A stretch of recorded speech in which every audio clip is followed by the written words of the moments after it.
What it do, YouTube? I'm Caleb. Welcome to the High Head Crew. Today I got a little something special for y'all, man. Go ahead and like, comment, subscribe if you're new.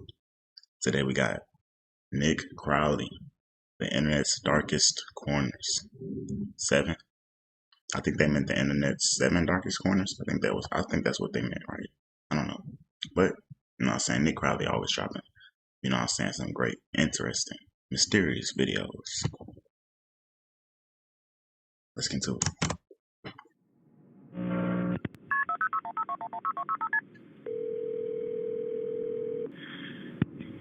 911 location of your emergency. Okay, what's going on? Alright, this is what's happened. It's the 7th of November, 2014. 45-year-old Joseph Parker dials 911 at 2:45 in the morning to report an urgent incident that had taken place inside his home in Springville, Tennessee. An incident that had been solely his own doing. I've been married 12 years. On the 4th, which would have been 2 nights ago at 4 a.m. You remember the exact hour? That's real love right there. I shot my wife. What? Maybe not. What? Hold on, bro. Okay, maybe it's something deeper to this. And a apple for her head. And I thought I'd killed her. Thought. And I put her in the freezer out in the garage. It happened on him and his wife Samantha's 12th wedding anniversary, a day that should have been a celebration, but instead had somehow ended in Joseph shooting Samantha at point-blank range, before proceeding to put her body inside their garage freezer. An awful crime that Joseph was now confessing to a 911 operator. But this confession wasn't the real reason for his call, as Joseph likely would have been content without ever reporting his own crime, had it not been for the fact that hours prior, he noticed something unusual. In the garage, when I checked on her tonight, and she's not dead. She's got a big hole in the temple of her head, and to get her body moved around in there, I think I broke her wrist. You know, she was frozen from being in the thing she'd been in 48 hours now. According to Joseph, Samantha was still alive, despite having a large hole in her head and spending so long in their freezer that she was seemingly frozen solid. When he checked on her that morning, he realized that she wasn't actually dead and was even still conscious. The scenario Joseph was describing should have been impossible. Literally shot in the temple of the head, put in a freezer for 2 days.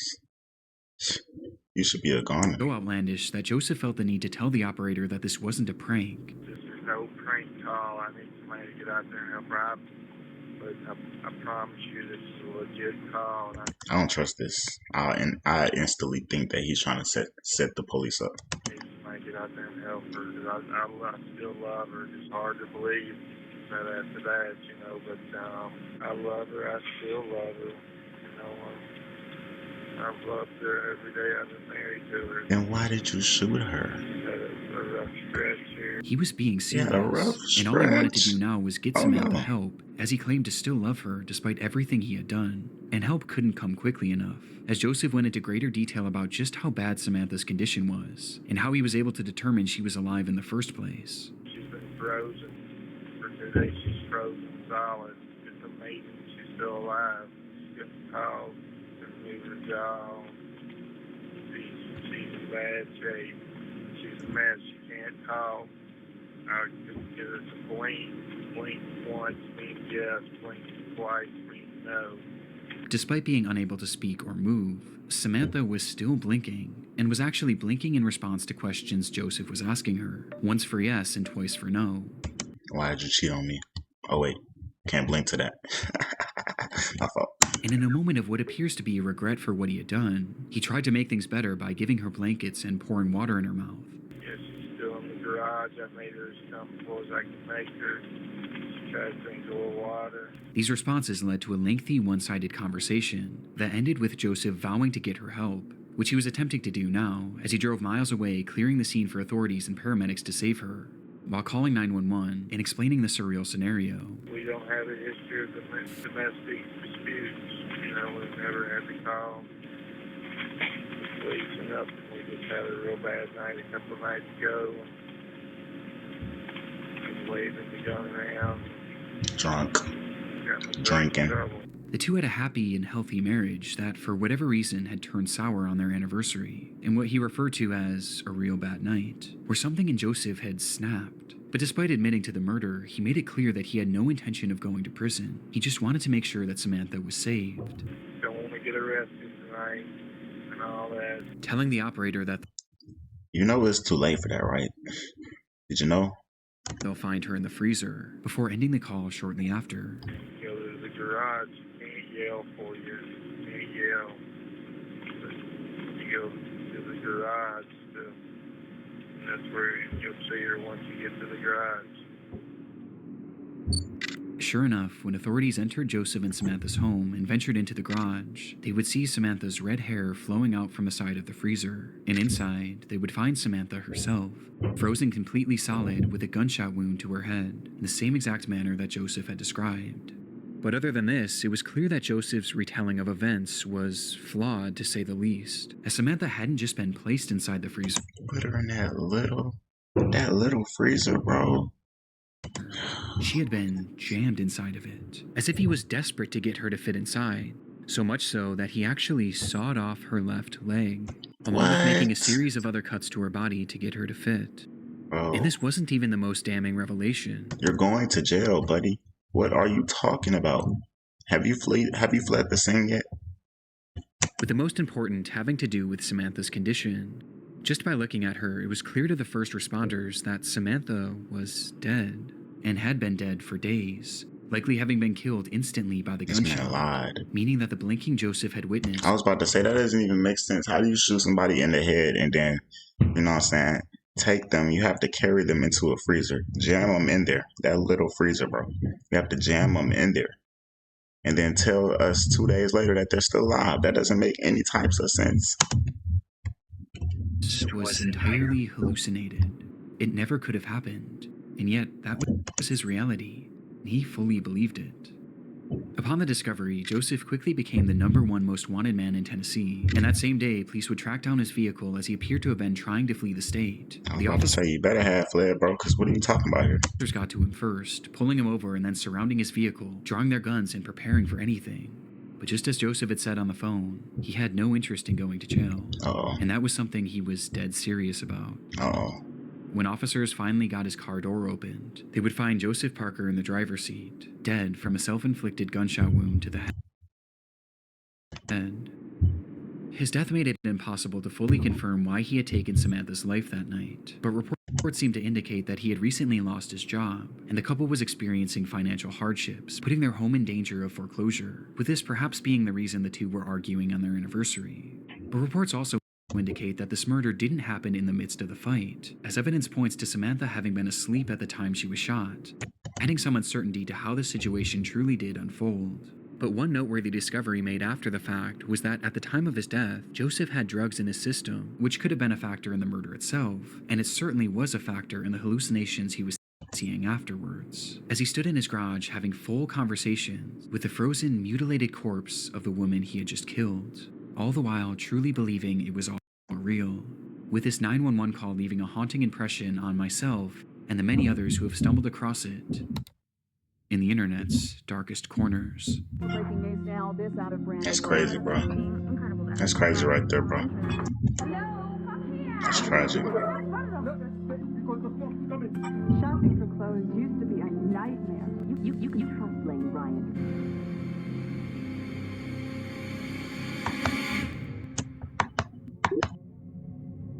Jennifer Sheffield, chapter 2. Jennifer Sheffield's life was largely encapsulated by the posts she made on social media. She worked hard studying in medical school with the hope of becoming a doctor, a journey that she documented on her growing TikTok page. But when she wasn't at school or at a hospital, her time was spent with her family. She had been married to a man named Brandon Sheffield for around a decade, and when they met, Brandon already had 2 children from a separate relationship. Though this didn't deter her in any way, and instead she took on the responsibility of helping to care for them, raising the children alongside Brandon as if they were her own for much of their lives, to the point where they seemingly started referring to her as their mother, a role that she thrived in, as she frequently posted pictures and videos alongside them, And the same was also true for her being a wife, as she loved to share her memories and moments with Brandon, cultivating this image of the perfect family and the perfect pair. But on social media, things are rarely ever as they seem. And on the 10th of December, That's a fact. 2024, Jennifer would drop a bombshell on her followers. So, about to be a TikTok. newly single mom, and I am in the middle of a divorce. My husband is being incredible though, like really and truly, like we're working together, everything's great, we're splitting everything down the middle, like, you know, everything is good. I don't believe her. After approximately 10 years of marriage, Jennifer announced that she and Brandon were getting a divorce. There was no explanation for why, just the simple fact that they were separated and had already started the divorce process, something that was reiterated by both of their Facebook relationship statuses as they shifted to single around the same time. Despite the sad and even shocking news, it was clear that they were handling it better than most. There didn't appear to be any resentment between them, as Jennifer described Brandon as having been incredible throughout the process, supporting her in any way possible, which was obviously good not only for them, but for their children, who were top of mind for the pair. It is a very civil divorce with our daughter in mind, and I really appreciate that. However, you know, I'm going to be a mom, single income right now, and he will be helping with her. He will be supporting her, you know. So essentially, like, I'm really thankful for that, and that I will not have to worry so much about supporting her. It was apparent that there was some kind of custody split being discussed between them, which isn't really made fully clear in the video. But what was clear was how grateful Jennifer was for Brandon's support. But even with this help, this marked the first time in Jennifer's adult life that she was really on her own. I've never done this before. I've never been on my own before. So yeah, if you just have any tips, like, I would really appreciate it, because, like, I'm a little scared right now. It was uncharted territory and something that she was understandably nervous about. But despite her fears, Jennifer maintained an optimistic attitude. And thankfully, at this point, the divorce itself was going about as well as it could be. They were both supportive of each other, they were both thinking of the children, and there seemed to be no bad blood between them. Though, as I said before, on social media, things are rarely as they seem. We have more breaking news now. This out of Brandon, where a husband and wife are dead following a murder.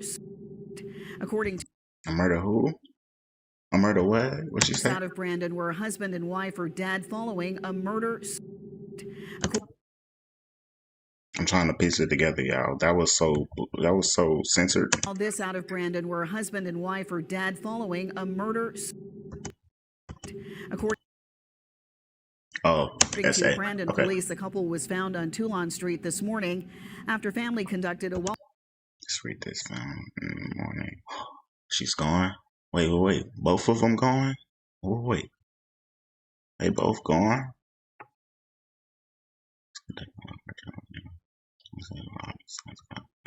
welfare check on 30-year-old Jennifer Sheffield. 18 days after posting this video, praising Brandon Sheffield for the incredible way he had been handling their divorce, both Jennifer and Brandon would be found dead inside their Mississippi home. That morning, family members arrived at the house to perform a welfare check, but noted signs of foul play outside, leading to them calling the police. Inside, officers discovered the pair lying next to each other. Each had a single gunshot wound to the head, with one thing being blatantly obvious. Brandon Sheffield had been the one to pull the trigger both times, shooting Jennifer before turning the gun on himself. What happened that night? The things people do for love, man. Isn't fully understood. Is it even really love? It's probably just being blind. But the motive is fairly clear. This was likely the result of the divorce that Brandon had supposedly been handling so well, though obviously there seemed to be more going on behind the scenes. Perhaps the violence was spurred on by the holiday season, and Brandon's realization that this would be their last as And a lot of 10 years is crazy. Like, that'll make a lot of people go crazy. That's insane. a married couple. That's a decade. Or perhaps he just wanted Jennifer all to himself. And if he couldn't have her, Clearly. no one could. Since her murder, Jennifer's... Hey, by the way, don't ever get this deep in. It's always more fish in the sea. You know what I'm saying? It's 8 billion plus people on this planet. You know what I'm saying? On this earth that we live in. 8 billion. Don't hold yourself back for one. video has become Unless a you know morbid she's piece of the one. internet history, and just seeing how full of hope she was is heartbreaking in hindsight. And if she was the one, she never would have left. And because of Brandon's actions, not only was Jennifer robbed of her future, but these children were robbed of their mother figure and their father figure all in one night. And making this even more devastating, some articles have claimed that one of these children was actually in the house during the shootings. What Brandon did was nothing short of evil, but surprisingly, not everyone has seen it this way, as the discourse around this case has somehow led Men sacrifice their happiness for their families, and women sacrifice their families for their happiness. That's pretty accurate right there. to people actually sympathizing with him. The internet has ruined women. The internet has ruined everybody, buddy. It's not And just even them. blaming Jennifer It's ruined relationships in general. for her own murder. She tried so hard not to smile about the entire thing, the whole video. Women. Sadly, this is just a See how some women are about to be a newbie single mother like man already trying to put herself in the market. Bro, it's 2030. And I was saying, I don't know if it was 2030 when this happened, but it's 2030. You gotta be prepared for that type of stuff. You know what I'm saying? It's never yours, just your turn. fraction of the disrespect that Jennifer has faced since her death, as there have been numerous other online controversies surrounding her and her family. Hold on, go that back. Jennifer is Yeah, she was grinning like she just turned 21 and is single again. B had a kid in his push-up. Telling you, bro. They always searching, bro. faced since her You death, think it as ends there with have been you? numerous other Did it begin with you? online controversies surrounding her and her family. Though for the sake of this video, I don't want these to distract from the very real story and the very real victim at its core. A young woman who will now never get to experience the future that she She wasn't that young. was so hopeful for. I had this feeling this morning for some reason to tell you that it's gonna be okay. You still have a purpose. You've got to keep pushing. You still have a heartbeat. And that means that you've got to keep going. That sounds like a message to the husband, but guess what? Didn't work. Sorry. I'm not trying to be funny. Chapter 3. Stay put. It was unlike anything she had posted before. Throughout 31-year-old Rania Ibrahim's Facebook page, friends, family, and followers have been accustomed to seeing posts of her children, various religious texts, and other media from her day-to-day life. But on June 14th, 2017, Rania would begin her very first live stream, and it was clear from the start that something had gone terribly wrong. Okay, don't open the front door. You're going to bring the smoke in. Okay. You're not going to be able to breathe. Your children scared maybe someone outside. They're in the other flat. Are you sure? They've gone into the other flat. The footage is from Rania's perspective, as she and another woman discuss what lies behind the front door of the apartment unit they were in. The woman, believed to be 33-year-old Isra Ibrahim, told her not to open the door as it would let the smoke in, while Rania insisted that people might still be out there and in danger, eventually leading to her peeking outside, and in turn giving us a glimpse inside their nightmare situation. There's too much smoke here. Okay, I'm not opening it. الله لا إله إلا الله في حريق في العمارة لا حول ولا قوة إلا بالله العلي العظيم يا الله.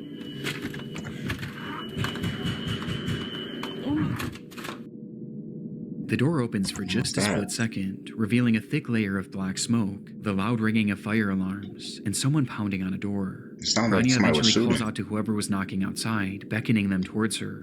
Hello, come here. Come here. Hello. Hello. Come. Quick. To which 57-year-old Gary Monders emerges from the smog, completely covered in ash. It was a dramatic scene, and one that you can start to piece together based on the footage alone, as it was clear that there was a fire raging inside that apartment complex, and the entire floor Rania was filming on had been filled with smoke. Smoke that essentially trapped her and a few others inside this flat. Given the sheer amount of smoke in that hallway, it was obvious why the others in the room insisted on keeping that door closed. But Rania continued to hit back on this, as she didn't want anyone to be stuck out there alone. Come in, you gotta... No, because the smoke is coming. But the people outside. Yeah, let them... Hello.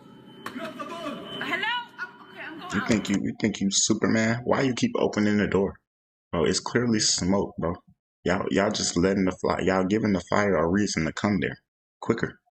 It's already on the way. Know what I'm saying? You're going to harm yourself. Before eventually conceding and closing the door for good. It was obvious that the situation was dire, but just how dire wasn't revealed until Rania made her way over to the window. Okay, I'm not going, okay. العمارة ولعت من تحت لا إله إلا الله. I was just gonna say, man, you better hit that window. That's not possible. I hope y'all got cell phones. There's nowhere They to were go. 23 stories in the air, in the highest floor of the Grenfell Tower, located in North Kensington, London, England, where Rania and hundreds of others lived.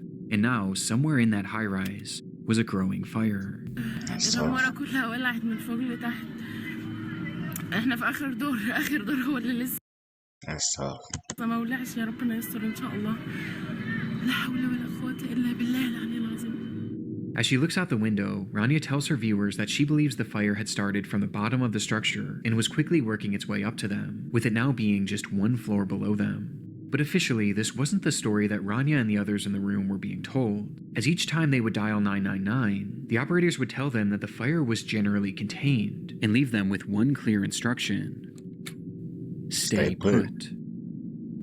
This was the name of a nationwide rescue policy for all high-rise fires that stated that people should stay in their flats and wait for rescue as opposed to trying to escape on their own, as buildings like these were made from thick concrete and should hypothetically keep fires relatively contained in the flat that they started in for an estimated time period of around 2 hours. And considering that this fire had started roughly 1 hour before Rania's stream, they should have been relatively safe until rescue crews got to them. And when looking outside, the fire wasn't even noticeable, meaning it was possible it was still contained and had simply been producing a lot of smoke. Or it happened on the floor right below. But that belief was far too optimistic for reality. 1 hour before Rania's scream. Fire brigade. Yeah, hello, hi, in the fire, flat 16 Greenfield Tower. Sorry, a fire where? Flat 16 Greenfield Only Tower. 7 floors below. 4th floor. Right, okay. Quick. They're on their It's way burning. already.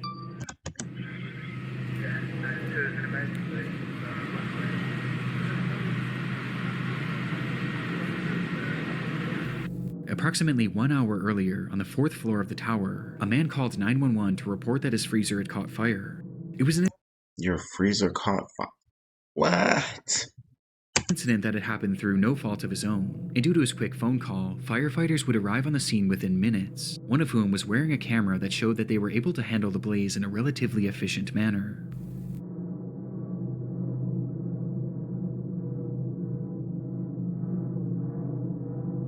With the camera using thermal imaging and heat sensors to assure that the fire was fully out.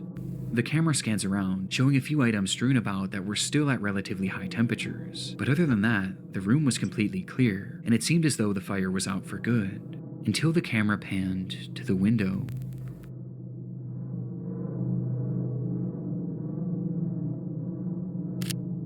Revealing scorching hot droplets of debris falling from the outside like molten rain.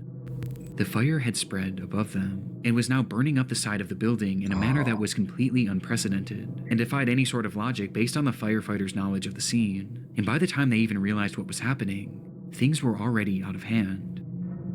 That's tough. Damn. Oh my gosh, bro. That's insane, bro. That's crazy work. Bro. The fire was huge, and within just that first hour, nearly the entire building was engulfed in flames. Oh my gosh. And Rania was now trapped on the tallest floor, opposite to where the fire was raging. Oh my gosh. And she wasn't alone. Not only were there over 100 people left in the building at this time, but 2 of them were Rania's own children, 4-year-old Fethia and 3-year-old Tanya, who were stuck in the same flat as their mother and several others. With desperation mounting, some of the others called out the window for help. We're stuck on the 23rd floor! Hello! I ain't gonna lie, I'd be scared that my breath gonna make the fire come over here, man. I'd be too scared to even talk. That's crazy, bro. كان في لندن فين؟ Too many people stuck upstairs! Until the stream went dark roughly 6 minutes later. Close these windows because the smoke can go to the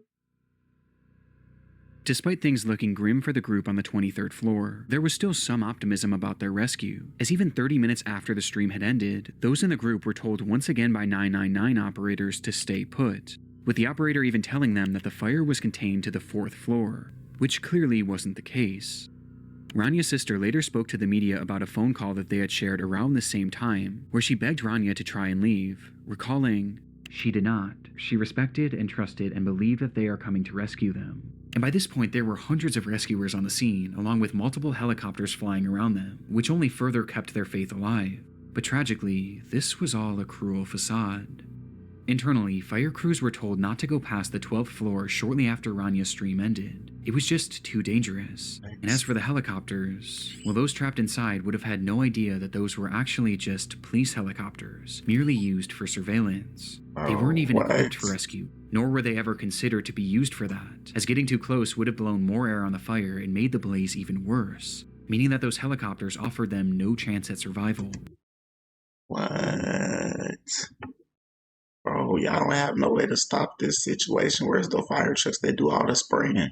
Y'all need a 30-foot, 100-foot fire truck, bro.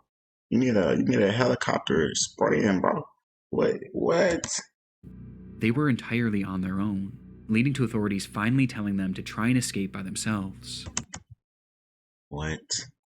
But by this point, there was no point. Wow. This was bro. 2 hours after the fire had started, and an hour after Ranya's stream. The fire had completely taken over the structure, and inside there was only one single stairway. A stairway that was now impossible to safely traverse for anyone on the higher floors. Even attempting it would have been a death sentence.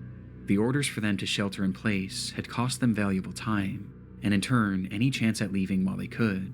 And it was all for a rescue that was now impossible, leaving them completely trapped. And that's in Arabia. Well, y'all know where to never go now.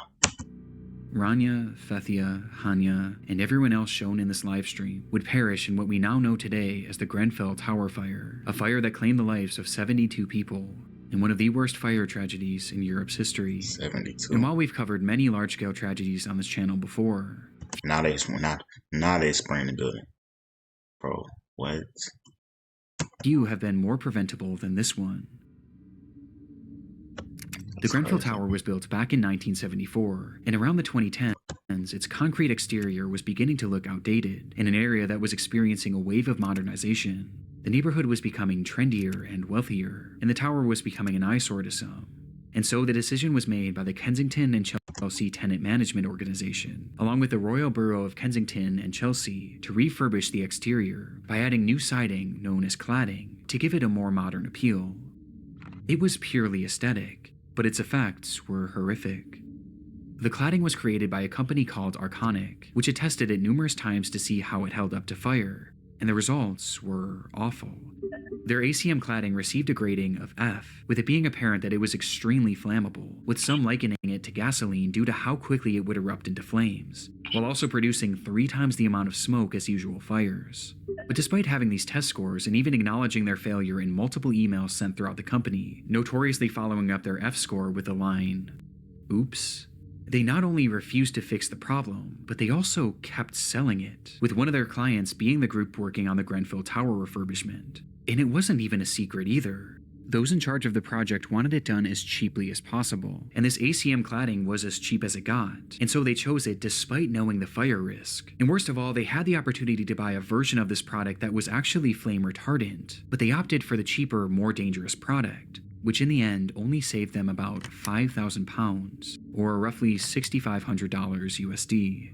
That's crazy. Arconic knowingly sold this flammable product. The companies working on the Grenfell Tower refurbishment knowingly bought the flammable product. And in the end, it all resulted in a disaster that they all should have seen coming. And when you couple this with the flawed orders to shelter in place, and the fact that there was only one stairwell, it was a recipe for disaster. This was always going to happen.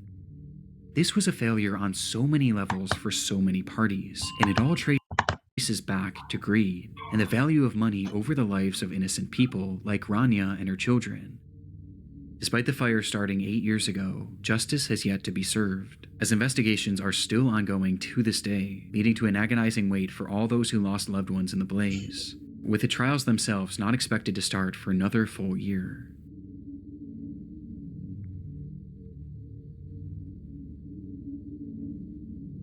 That's crazy, bro. It's estimated that there are still thousands of residents. Flammable ACM cladding. Well, y'all know where not to go now. Y'all know.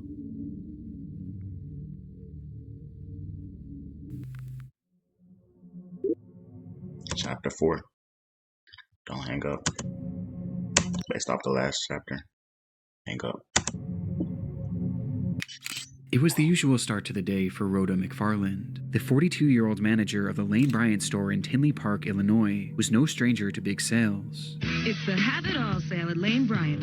Lane Bryant had a habit of launching monthly clearance events, sending out flyers and airing commercials in the days and weeks before to let all of their customers know. And this day, February 2nd, 2008, was yet another one of these sales. She knew it would be a busy day, and potentially a stressful one for one of her employees, as that morning only one worker was scheduled to open the store, something that Rhoda disagreed with, leading to her coming in to help, even though she had the day off. But like I said, this was a typical morning for her, as this was just the kind of person she was, always willing and wanting to help others. And as she clocked in for work that morning at 10 a.m., she and her coworker braced for a potential rush of excited shoppers. The rush, however, wasn't as dramatic as they may have expected, and in the first 15 minutes or so of opening, only 5 people had entered the store, 4 of which were female shoppers looking for some deals, while the 5th was a delivery man who walked in holding a stack of papers. The man approached them and made casual conversation, but after a few minutes had passed, he kind of just lingered around, never actually delivering anything, which Rhoda found strange, especially considering that it was Saturday, a day that they typically didn't receive packages. Growing more and more suspicious by the minute, Rhoda quietly placed a call to a nearby Lane Bryant store, who confirmed to her that there was in fact nothing scheduled to be dropped off that day. But before she could even process this information, an incident was already unfolding around her. Out of nowhere, the delivery man pulled out a pistol and pointed it at the women, yelling at them to hand over the money from the register, before proceeding to round up Rhoda, her employee, and the 4 women shopping, demanding that they all give up their cash and jewelry.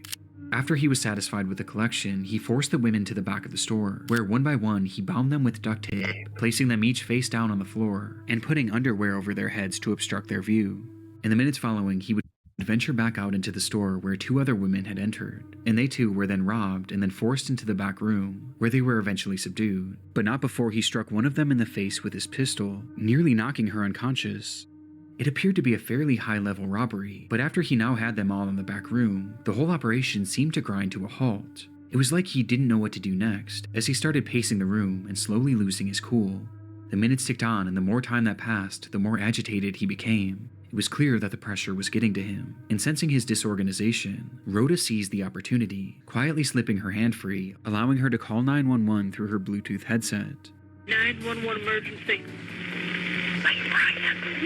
We're at Despite the man being in the room with her and the others, Can hear him yelling. Rhoda managed to alert authorities to her exact location, telling them to hurry and making it clear that the situation was urgent. In the background, you can also hear the robber himself, whose disheveled state is apparent as he outwardly states, I'm looking at.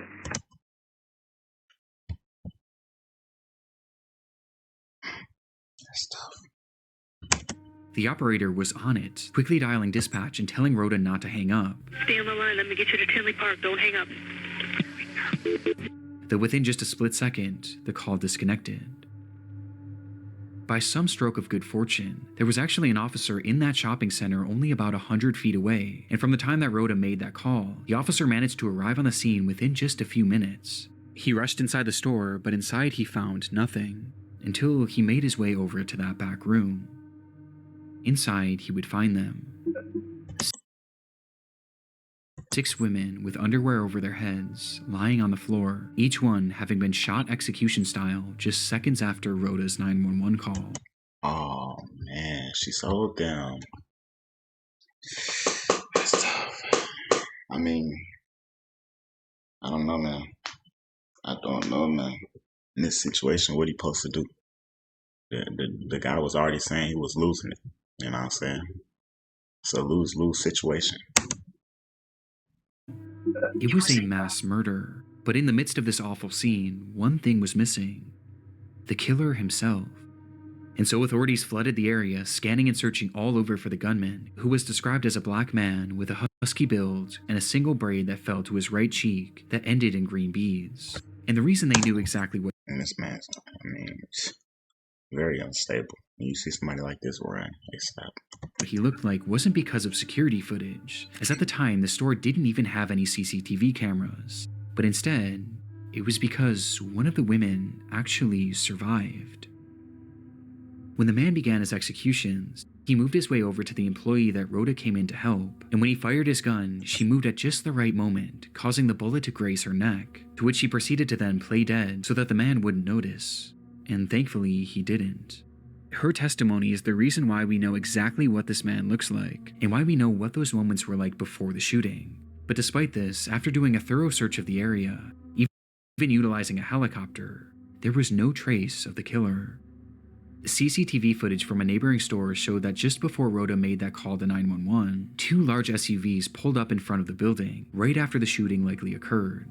It's believed that both of these SUVs were involved in some way, with one potentially being a lookout and the other likely being the getaway car, explaining how he would have gotten away so quickly. Not to mention that the store was located right near the entrance of an interstate, which could have taken them out of the state extremely quickly.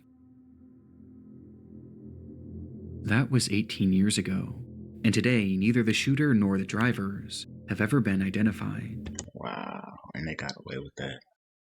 That's tough, bro. That's tragic. That's tragic. Marking a rare instance in which a mass shooting in America went unsolved, leaving us with so many unanswered questions to this day, with one of the biggest being the motive. Police have labeled this as a robbery gone wrong, which does seem to be the case, but why Lane Bryant? And why come in the morning when there was next to no cash in the register?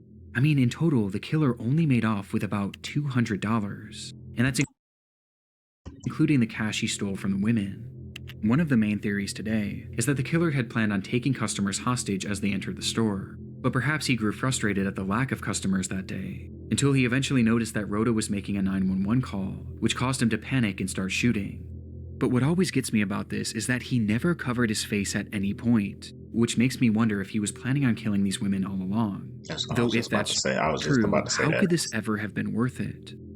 Due to just how bizarre this whole situation is, some have posed other theories, like perhaps this was someone with a drug addiction who was looking for quick cash to get his next fix, perhaps explaining his rapidly deteriorating behavior, or even that the suspect was actually a woman who never got caught because police were primarily looking for a male. But it's impossible to know for sure at the moment, and might not ever be known, despite having survivor testimony and exact description of this man's face and body, his voice, and even his DNA, which was discovered under one of the victim's fingernails. We still have no idea who this man is, or where he went. Hey man, that's crazy work, bro. That's crazy. Hey, W video by Nick Crowley, man. Per usual, man. That's some crazy stories today. Y'all enjoyed this reaction video. Don't forget to like, comment, subscribe. And let me know what you want to see next. Order 2K.